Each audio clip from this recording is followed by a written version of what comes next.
நீங்க கிரியை செய்து அன்பை பெற வேண்டாம், அன்பை பெற்றதினால் கிரியை செய்யுங்கள்.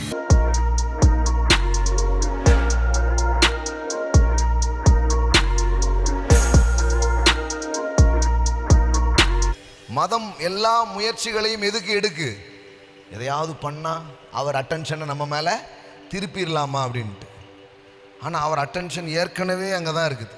ஏம்மா கொஞ்சம் மாப்பிள்ளையை பாருமான்னா, மச்சானை தானே பார்க்க. அது மாதிரி அவர் கவனம் எங்கே தான் இருக்கு?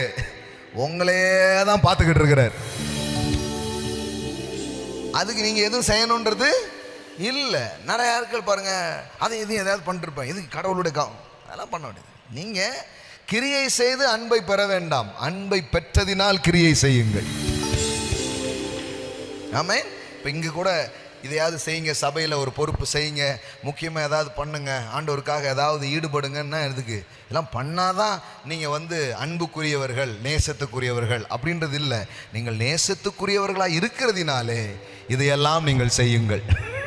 ஆமென். நல்லா புரிஞ்சுக்கணும், இது அன்பின் கிரியை தானே தவிர கிரியையின் அன்பு கிடையாது.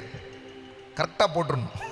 கொஞ்சம் மாற்றி போட்டிங்கன்னா மாட்டை வண்டிக்கு முன்னாடி கட்டுறதுக்கு பதிலாக பின்னாடி கட்டுற மாதிரி ஆயிரும். வண்டியாக மாட்டை இழுக்கும், அது எவ்வளோ கஷ்டம் யோசித்து பாருங்க. மாட்டை முன்னாடி கட்டிங்கன்னா வண்டி ஒரு தட்டிங்கன்னா போகும் நல்லா. அது மாதிரி கிறிஸ்தவத்தில் நிறைய பேர் தப்பாக ட்ரபிள் பண்ணுறாங்க. அதனால தான் உங்களுக்கு கிறிஸ்தவ வாழ்க்கை கஷ்டமாக இருக்குது. கிரியையினால் கடவுளின் அன்பை நீங்கள் பெற வேண்டியது இல்லை. கடவுளுடைய அன்பை பெற நீங்கள் எந்த கிரியையும் செய்ய வேண்டியது இல்லை. ஏன்னா நீங்கள் எந்த கிரியையும் செய்யாமலேயே தேவன் உங்கள் மீது அன்பாகவே இருக்கிறார்.